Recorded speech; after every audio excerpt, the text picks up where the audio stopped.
It. My first guest is the Executive Vice President at the National Taxpayers Union, Brandon Arnold. Welcome back to the program. So we're all a bunch of idiots, right? We're not vibing with Bidenomics. Yeah, that's definitely you nailed it. I mean, here's the deal. When you do these polls, there's different ways to ask polling questions. And sometimes they ask people, what do you think of the economy in general? And those can be unreliable because they are based to some extent on what people see on the news or talk to their neighbor and what they might hear from them. But when people report on their personal finances, which is picked up in polling questions oftentimes, they're saying the same thing. People know their personal finances very well. They know how much money they have in the bank. They know their employment status.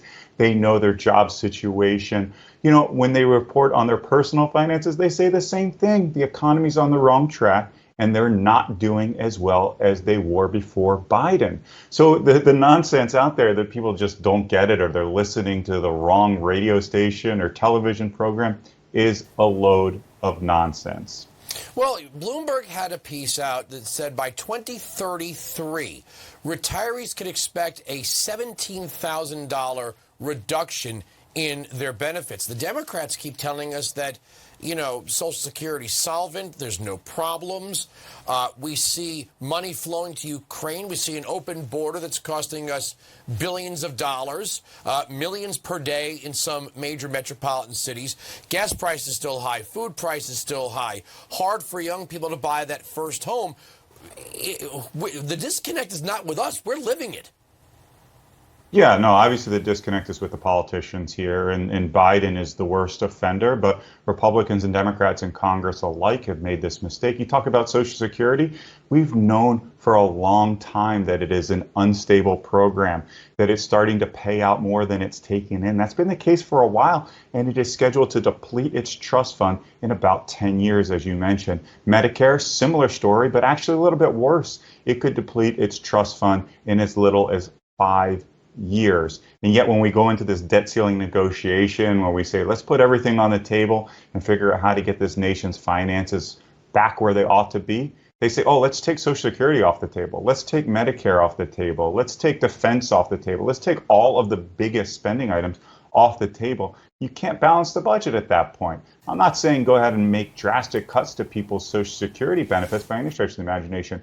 But if you don't make pragmatic reforms now, you are locking us into huge benefit cuts, and that's not fair to anybody. Let me bring the board to this. You know, I haven't heard a Democrat say let's be more like Norway in a while.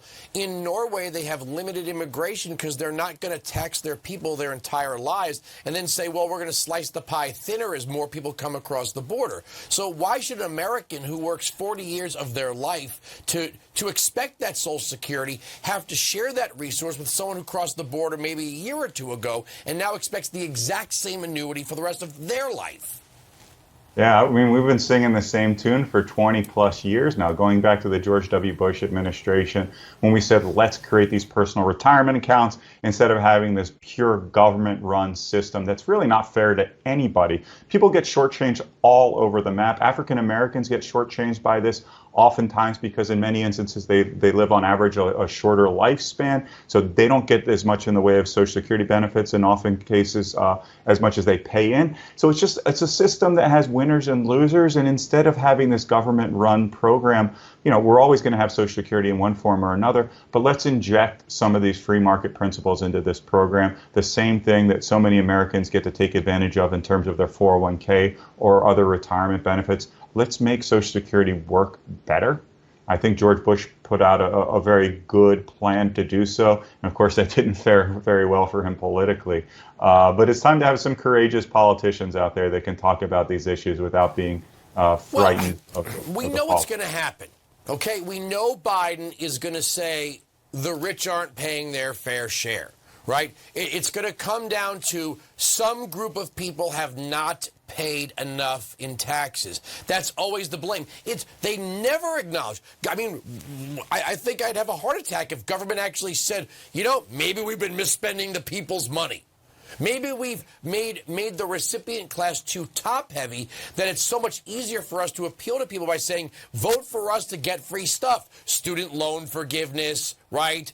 We want you to drive an EV. Here's $7,500 in tax credits. They're going to, they attack this by saying on one side, you should get something for nothing and somebody else should pay. And then they demonize those people of not paying enough to meet the demands created by the Democrats and the bureaucracies. Yeah, I mean, that's exactly right. We have one of the most progressive tax systems on the planet. People don't believe that because you think of these socialized systems. You mentioned Norway, other Scandinavian countries like Sweden are more known for that. But our tax system is incredibly progressive because we provide so much to people on the lower end of the economic ladder with benefits through the tax code rather than through traditional government programs. You talk about the Earned Income Tax Credit, the Refundable Child Tax Credit, the American Opportunity Tax Credit, which is created in order to help people pay for higher education, college, university, and so forth. All of these programs add up to the most progressive tax code on the planet. And, the whole notion that the rich need to pay more, they are paying more. They are paying more than just about any other country in the world. So I think that note is getting a little bit tired. I don't think people are really all that excited about the notion of taxing anybody, including wealthy Americans, more than we're already paying. We have a spending problem, not a revenue problem in this country. Well, government's never going to admit it's part of the problem. That comes with being part of the government, I guess. Thank you so much for joining us. Always a pleasure.